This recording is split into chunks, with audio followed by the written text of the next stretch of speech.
Hari ini kita akan menjelajahi kisah yang mencengangkan tentang seorang petualang yang identitasnya seolah terbagi antara tiga dunia. Seorang pelaut tangguh, perompak yang ditakuti, dan seorang naturalis pionir. Dialah William Dampier, pria Inggris abad ke-17 yang penjelajahannya di Nusantara memberikan beberapa deskripsi Eropa paling awal tentang flora, fauna, dan masyarakat di kepulauan kita.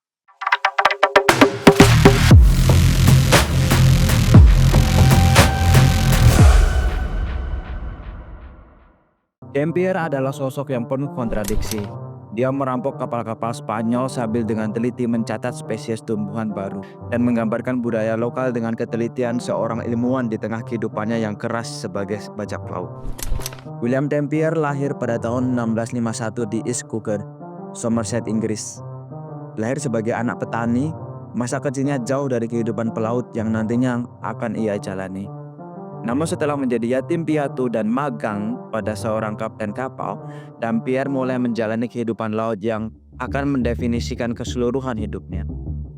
Perjalanan pertama Dampier adalah ke Newfoundland pada usia 18 tahun. Kemudian ia bergabung dengan Angkatan Laut Kerajaan Inggris, Royal Navy, bertempur melawan Belanda. Setelah itu, ia bekerja di perkebunan tebu di Jamaika sebelum bergabung dengan penebang kayu Honduras. Pengalaman-pengalaman awal ini memperkenalkannya pada kehidupan keras di lautan dan kesulitan hidup di daerah tropis.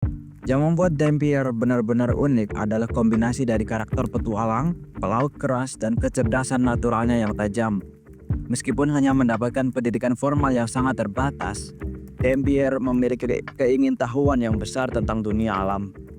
Ia selalu membawa buku catatan tahan air, sebuah inovasi pada masanya, untuk mencatat pengamatannya tentang tempat-tempat yang ia kunjungi. Ia juga mencatat tentang tumbuhan dan hewan yang ia temui, serta kebiasaan penduduk lokal. Yang paling menakjubkan, di tengah kehidupannya yang keras sebagai bajak laut dan petualang, Dampier masih menemukan waktu untuk menjadi seorang pengamat yang teliti dan penulis yang berbakat. Keterampilannya dalam menulis dan menggambarkan dunia alam menjadikannya jauh lebih dari sekedar pelaut biasa. Pada tahun 1679, Dampier bergabung dengan bajak laut di Karibia. Kehidupan ini membawanya di berbagai belahan dunia dalam rangka mencari harta rampasan, terutama dari kapal-kapal Spanyol. Pada 1686, kapal bajak laut yang ditumpanginya, Cygnet yang dipimpin oleh Kapten Charles Swan, mencapai perairan Asia dan mulai menjelajahi kawasan Filipina dan kemudian Nusantara. Meskipun tujuan utama ekspedisi ini adalah untuk merampok kapal-kapal dagang, terutama kapal Spanyol dan Belanda, Dampier melihatnya sebagai kesempatan untuk mengeksplorasi wilayah yang belum banyak diketahui oleh orang Eropa. Di tengah kehidupannya sebagai bajak laut, ia dengan tekun mencatat semua yang ia lihat dan ia alami. Perjalanan Dampier di Nusantara dimulai ketika kapal Cygnet mendarat di pulau-pulau kecil di lepas pantai barat daya Sumatera pada awal 1688. Di sini, Dampier dan awak kapalnya bergerak ke timur, mengunjungi beberapa wilayah yang kini menjadi bagian dari Indonesia. Salah satu pemberhentian paling penting adalah di Pulau Nias, di mana Dampier membuat catatan terperinci tentang penduduk dan kebudayaan mereka. Kemudian ia berlayar ke Kepulauan Nicobar sebelum melanjutkan ke arah timur. Pada Januari 1688, Dampier dan krunya mendarat di pantai barat Laut Australia, menjadikannya salah satu orang Eropa pertama yang menginjakkan kaki di benua tersebut. Mereka kemudian melanjutkan perjalanan kembali ke arah barat, menuju Nusantara.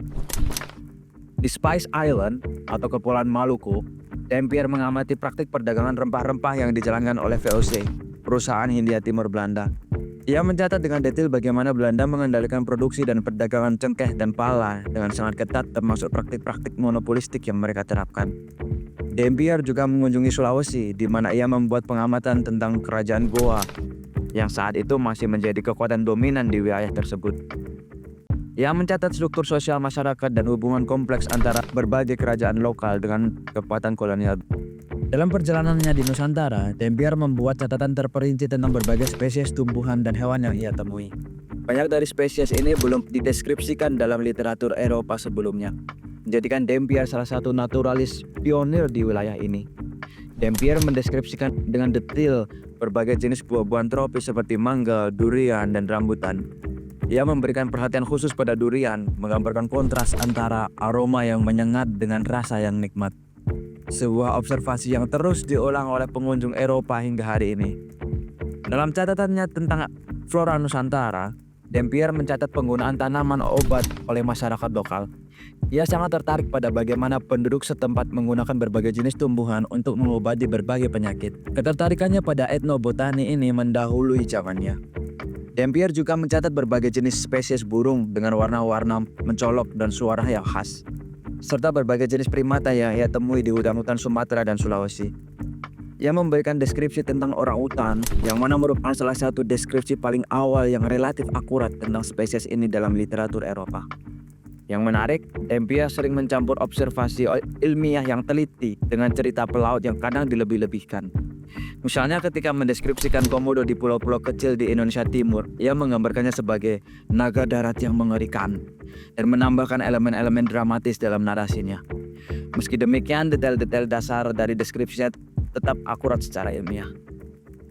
Selain flora dan fauna, Dampier juga mencatat dengan detail tentang masyarakat dan budaya yang ia temui di Nusantara. Catatannya mencerminkan perpaduan antara ketertarikan antropologis yang tulus dengan prasangka Eropa pada zamannya. Di Pulau Nias, Dampier mendeskripsikan struktur sosial masyarakat, ritual keagamaan, dan praktik-praktik pernikahan.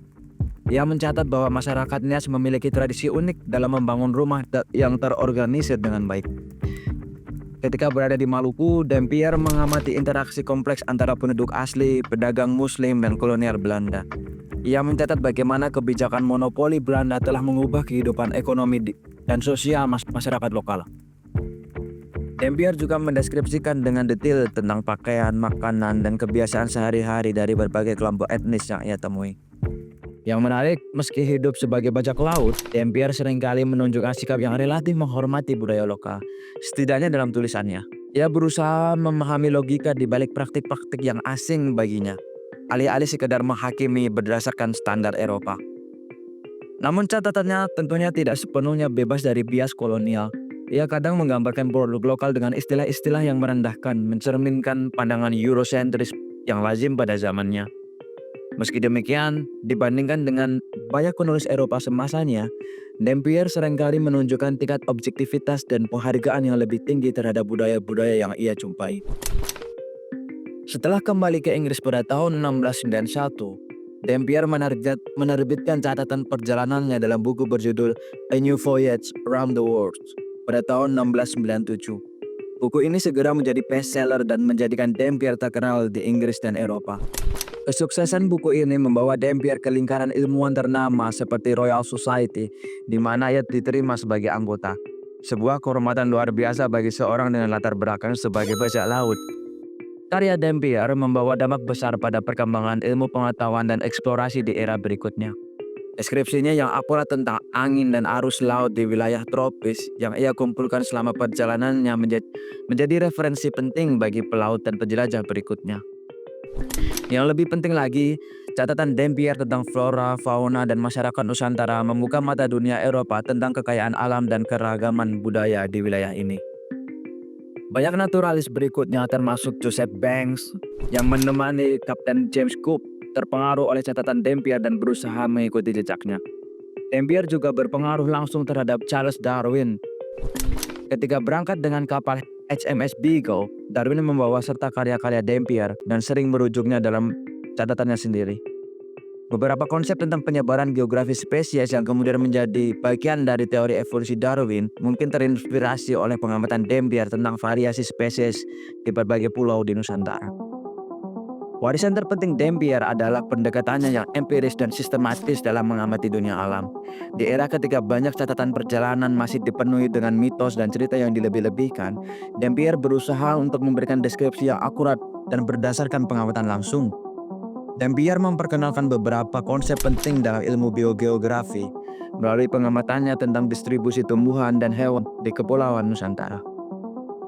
Ia mencatat bagaimana spesies yang serupa bisa ditemukan di pulau-pulau yang berdekatan dan bagaimana karakteristik spesies bisa berubah secara gradual seiring dengan perubahan lokasi geografis. Dalam bidang etnografi, pendekatan Dampier yang berusaha mendeskripsikan budaya lokal dengan detail yang kaya dan dengan tingkat objektivitas tertentu menjadi presiden penting bagi perkembangan antropologi di kemudian hari.